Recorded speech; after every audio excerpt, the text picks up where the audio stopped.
Bwana, kwa majina ninaitwa Francis Blake Kinenjela. Nimewatembelea hapa, nipo manispaa ya Sumbawanga vijijini, kata ya Nankanga, mkoa wa Rukwa.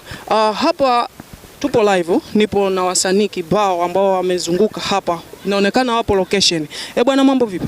Mambo poa mwamba. Inakuweje mwanangu? Ni good brother. Naona uko bomba.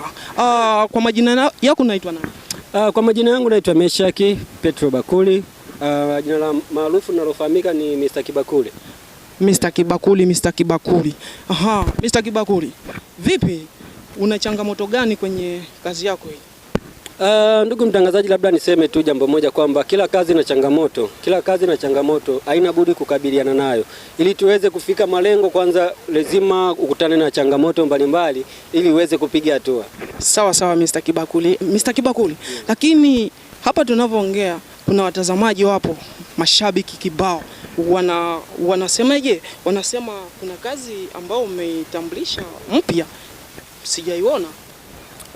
Kwanza nawaambia mashabiki waendelee kusubiri, kwa sababu kazi inayokuja ni ya moto kweli, lakini wasanii walioshiriki mle ni wasanii ambao wenye uelewa na ni wabunifu wa hali ya juu. Kazi ipo na bado tuko location, wategemee kitu kizuri, kwa sababu kitu kizuri hakihitaji haraka. Na tuliwaambia kabisa kwamba filamu yetu tutaizindua mwezi wa 7, lakini jina bado hatujaliandaa au hatujaipa jina moja kwa moja kwamba itaitwaje, lakini waendelee kusubiri, kazi ni nzuri.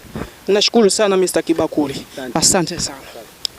Bwana, bado naendelea kuwaleta vijana mmoja ili uendelee kujipatia uroda